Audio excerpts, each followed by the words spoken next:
Welcome everybody to Extreme Power No Handling Autocross, and today we're dealing with a 2013 Bentley Continental GT Speed.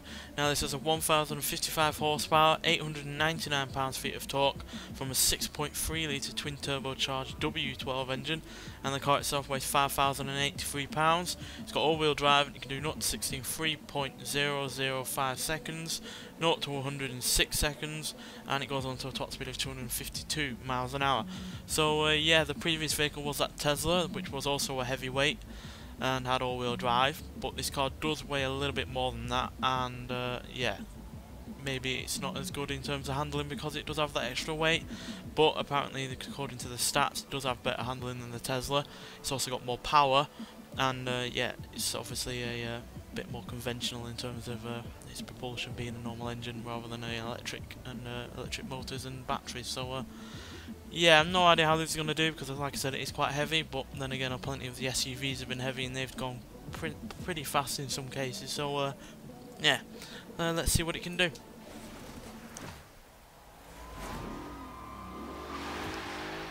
Now, obviously this is more power than the car had originally, though it's only about 400 horsepower thereabouts, so it's not even twice the amount of power it had originally, but yeah, it's still more power than it was ever meant for. Whether or not that's going to hinder it or not, I don't know. But it seems to be handling it okay so far. A little bit of oversteer, but nothing too dramatic.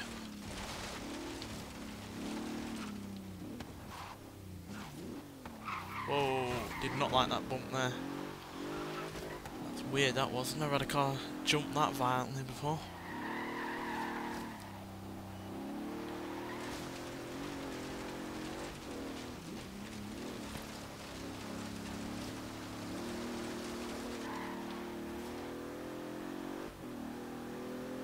It's got plenty of acceleration for a car that weighs this much, and that is a solid first lap time, 55.956.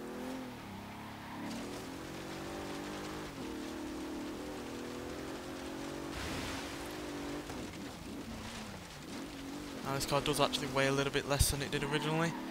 That's mainly down to the fact that some of the engine components, for instance, are lighter than they were originally, and the exhaust is a lot lighter as well. But it did have weight added via the turbos being bigger.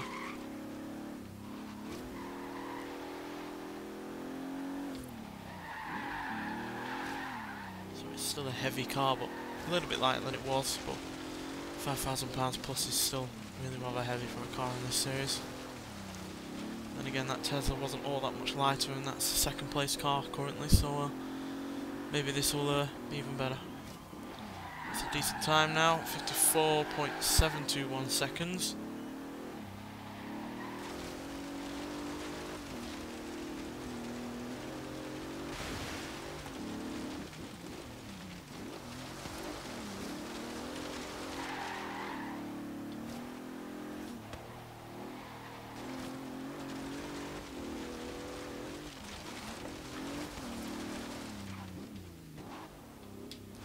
This jump that it really does not like. For whatever reason, the front rise is really rather high.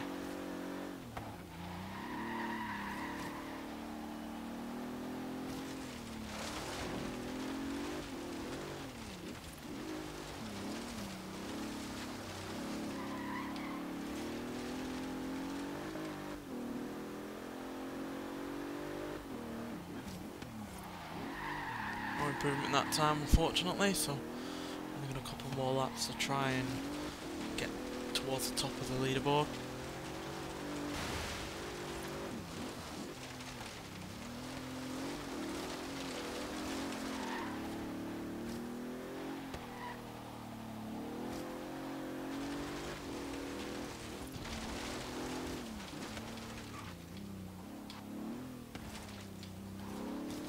It's that part that really does slow us down though. Just do not have the confidence to go a little bit quicker.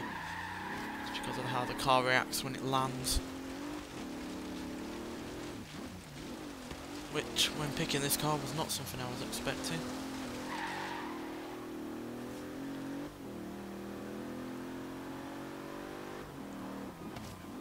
Well, that's a much quicker time, 53.187, which means this car has gone into second place, has dethroned that Tesla after only one episode in second place. Yeah, we've got our new second place in the leaderboard.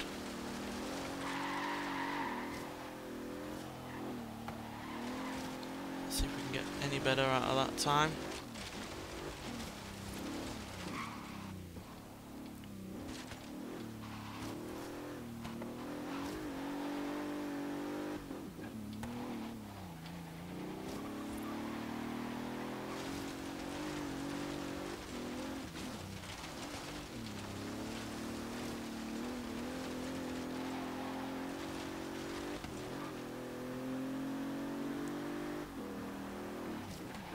Well, that is pretty remarkably quick for a car of this weight and with this amount of power, but 52.853 seconds puts it into second place, with only the Ford Ranger T6 beating it. And yeah, that's about half a second quicker than the Tesla Model SP90D from the previous episode, and that consequently means it's quicker than both those Audis that were previously at the top, but have now been knocked down 3 places so far. And yeah, the Infiniti Q50 Eau Rouge, Range Rover Sport SVR and the Mercedes-Benz E all moved down, so does everything else, quite frankly. So yeah, really surprised by how quick that was. I was expecting it to be somewhat quick because it's obviously got some similarities to that Tesla, being quite heavy, all-wheel drive and plenty of power, but I think that extra amount of power that this car has over that Tesla, it's about, what, nearly 400 horsepower or thereabouts, more than it, overcame that extra weight that this car has over the Tesla. And yeah, I think this car does handle a little bit better, though quite frankly, if that jump wasn't so, and jump and landing should I say, wasn't so negative in terms of how this car reacts, this car would have been a lot quicker. It could have come very close towards that Ford Ranger if that jump wasn't so problematic, but nonetheless, still a really quick time. And yeah, second place to the Bentley, which yeah, I really wasn't expecting. And yeah, I think we're going to have to try that Bentley EXP concept car out, because that car is a lot lighter than this. I don't think it handles as well, but it is a lot lighter, and yeah, I'm pretty sure we can get the same amount of power out of it. So we could well see a new leader if this car is anything to go by. So yeah, really rather impressed with that. Anyway, thanks for watching, and I'll see you in the next one. Bye.